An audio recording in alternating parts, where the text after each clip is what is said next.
Lalism the Lal effect എന്ന് വെച്ചാൽ ലാൽ സാറിൻ്റെ ലൈഫിൽ ഇത്രയും കാലത്തെ ജീവിതത്തിൽ കടന്നു വന്ന വഴികൾ, അതിലെ അഭിനയിച്ച സിനിമകൾ, അതിലെ കഥാപാത്രങ്ങൾ, അതിലൂടെയൊക്കെയുള്ളൊരു ട്രാവലോഗ്, അദ്ദേഹം നമുക്ക് സമ്മാനിച്ച നല്ല ഓർമ്മകളിലേക്കൊരു തിരിച്ചുപോക്ക്, അല്ലെങ്കിൽ അദ്ദേഹത്തിൻ്റെ സിനിമകളിലെ പാട്ടുകൾ മലയാളികൾക്ക് സമ്മാനിച്ചൊരു ഗ്രഹാതുരത്വം ഉണർത്തുന്ന ഓർമ്മകൾ, അതിലേക്കുള്ളൊരു തിരിച്ചുപോക്ക്, അതായിട്ടാണ് നമ്മൾ ലാലിസം എന്നൊരു കോൺസെപ്റ്റ് ഞാൻ ലാൽ സാറിനോട് പറയുന്നത്.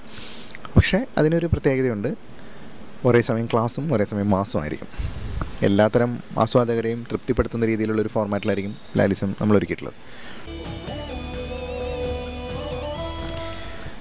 അത് നിങ്ങൾ എന്താ പറയുക, ഷോ കണ്ട് മനസ്സിലാക്കേണ്ട ഒരു കാര്യമായിരിക്കും. കാരണം എന്ത് തന്നെയാണെങ്കിലും എനിക്ക് ഒരു കാര്യം പറയാൻ പറ്റും, അൾട്ടിമേറ്റ് ആയിട്ടുള്ള ലൈവ് ഷോ ആണ്. അതിൽ ഇതുവരെ കണ്ടതിൽ ഒരുപാട് വ്യത്യസ്തനായ ആറ്റിറ്റ്യൂഡും സിംഗിങ് സ്റ്റൈലും എല്ലാം കൊണ്ടും വ്യത്യസ്തമായ ഒരു ഫോർമാറ്റിൽ ലാൽ സാറിന് അവിടെ പ്രതീക്ഷിക്കാം സ്റ്റേജിൽ. 12 hours പോരാ ആക്ച്വലി.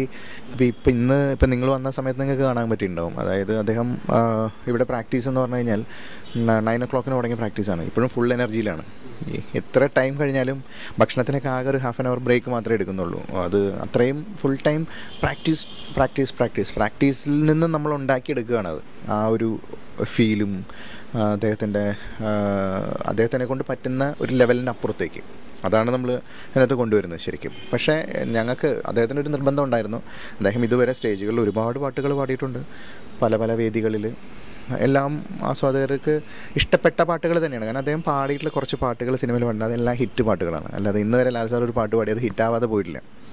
അപ്പോൾ അതുകൊണ്ട് തന്നെ ഇത് എന്താ പറയുക, ഇപ്പോൾ സ്റ്റേജിൽ നമ്മൾ കാണുന്ന സമയത്ത് എന്തായാലും ഇതുവരെ പാടിയ പോലെ ആയിരിക്കില്ല കുറേ കൂടി. കാരണം അത് പ്രാക്ടീസാണ്. നമ്മളൊരു കാര്യം വീണ്ടും വീണ്ടും ചെയ്തുകൊണ്ടിരിക്കും. എത്ര ദിവസമായ മനുഷ്യനോടെ കിടന്ന് കഷ്ടപ്പെടുന്നു എന്ന് പറയുന്നത്, എത്ര ദിവസം എഫേർട്ട്. അത് എനിക്ക് പറ്റില്ല ഇത്രയും സ്ട്രിക്റ്റായിട്ടും ഇത്രയും പഞ്ച്വലായിട്ടും ഇത് ചെയ്യാനായിട്ട്. പക്ഷെ അത് അദ്ദേഹത്തിൻ്റെ ഡെഡിക്കേഷനാണ്.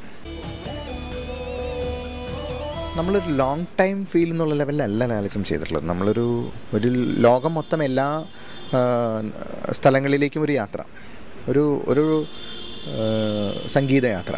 അതിപ്പോൾ എ മ്യൂസിക്കൽ ജേർണി വിത്ത് മോഹൻലാൽ എന്ന് പറയുന്ന പോലെ ആണ് നമ്മൾ ആശയം. അങ്ങനെയാണ് അതിലൊരു ലാൽ എഫക്റ്റ് ഉണ്ട്. അത് എന്ന് പറയുന്നത് നമ്മൾ ഓർമ്മകളിലേക്ക് തിരിച്ചു കൊണ്ടുപോകുന്ന അദ്ദേഹത്തിൻ്റെ സിനിമകളിൽ നല്ല പാട്ടുകൾ, നല്ല ലെജൻഡുകളായിട്ടുള്ള മ്യൂസിക് ഡയറക്ടേഴ്സ് ചെയ്തിട്ടുള്ള പാട്ടുകളാണ്. അതെല്ലാം നമ്മൾ പുതിയ ഫോർമാറ്റിൽ എന്നാൽ ആ മെലഡിയുടെ സോൾ കളയാതെ അവതരിപ്പിക്കുകയാണ്. അതാണ് നമ്മൾ ചെയ്യുന്നൊരു കടമ. എല്ലാ ലാംഗ്വേജും ഉണ്ട്.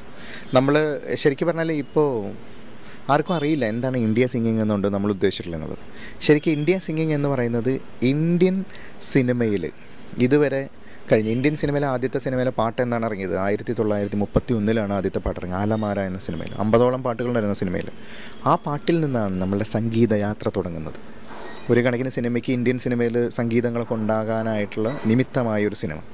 അവിടെ നിന്ന് ഡെഡിക്കേഷൻ തുടങ്ങി നമ്മൾ 1980 വരെയുള്ള കാലഘട്ടങ്ങളിലെ ലെജൻസിനുള്ള ട്രിബ്യൂട്ടായിട്ടും ആണ് നമ്മൾ ഈ ഷോ ചെയ്തിരിക്കുന്നത്. അവർക്കുള്ളൊരു ഗുരുപ്രണാമമാണ് നമ്മൾ ലാലിസം ഇന്ത്യ സിംഗിങ് എന്ന് പറയുന്നത്. പക്ഷേ ഞാൻ പറഞ്ഞല്ലോ, ഒരേ സമയം ക്ലാസ്സും ഒരേ സമയം മാസും ആയിരിക്കും. എല്ലാ ലാംഗ്വേജുകളിലുള്ള പാട്ടുകൾ നമ്മൾ കവർ ചെയ്യുന്നുണ്ട് അതിൽ. നാഷണൽ ഗെയിംസിന് ഞങ്ങളെ സംബന്ധിച്ച് ഞങ്ങൾക്ക് ലാലിസം ആണ്. നാഷണൽ ഗെയിംസിൻ്റെ ഓപ്പണിങ്ങിന് നമ്മൾ ഒരുങ്ങുകയാണ്. അതിനൊരു ഫീലുണ്ട് നമുക്ക് ട്രിവാൻഡ്രത്ത് ഇപ്പോൾ നിൽക്കുന്ന സമയത്ത്. കാരണം ഈ ഒരു നാടും ഇതും ഞങ്ങളെ അത്രയധികം സപ്പോർട്ട് ചെയ്യുന്നതിന് നമുക്ക് ഇവിടുത്തെ ഒരു പോസിറ്റീവ് വൈബ്രേഷൻ കിട്ടുന്നുണ്ട്. ഇപ്പോൾ നാഷണൽ ഗെയിംസ് ഇതിനെ നമ്മുടെ കേരളത്തിൽ ഇത്ര കാലം കഴിഞ്ഞ് വരുന്നു, അതിനൊരു മാമാങ്കം പോലെയാണ് അത് നടക്കുന്നത്. അതിനുള്ളൊരു ഒരുക്കമാണ് ലാലിസം തന്നെയാണ്. ഞങ്ങൾ വിശ്വസിക്കുന്നു ലാലിസമാണ് നാഷണൽ ഗെയിംസിൻ്റെ ഈ ഓപ്പണിംഗ് സെറമണീനെ ഇത്രയും ഒരു ഹൈപ്പിലേക്കോ അല്ലെങ്കിൽ ജനങ്ങളിലേക്ക് എത്തിക്കാനൊരു മീഡിയ ആയത്. അത് ലാൽ സാർ എന്ന് പറയുന്ന മനുഷ്യൻ്റെ ആ ഒരു ക്രൗഡ് പുള്ളിങ് ആയിട്ടുള്ള ഒരു വ്യക്തിയുടെ പ്രസൻസ് തന്നെയാണ്. ടീമിനെ കുറിച്ചെന്ന് വെച്ച് കഴിഞ്ഞാൽ പറഞ്ഞല്ലോ, ഒരു അഫേർട്ടാണ് ഇത് എന്ന് വെച്ചാൽ എല്ലാ ടീം മെമ്പേഴ്സും. ഇപ്പോൾ എൻ്റെ കൂടെയുള്ള എൻ്റെ പിള്ളേരെല്ലാവരും കുറേ ഒരു ദിവസം കൊണ്ടൊരു സുപ്രഭാതത്തിൽ ഇപ്പോൾ ഈ പത്രങ്ങളിൽ ന്യൂസിലൊന്നും കാണുന്ന പോലെ ഒരു സുപ്രഭാതത്തിൽ ഉണ്ടായതല്ല ലാലിസം.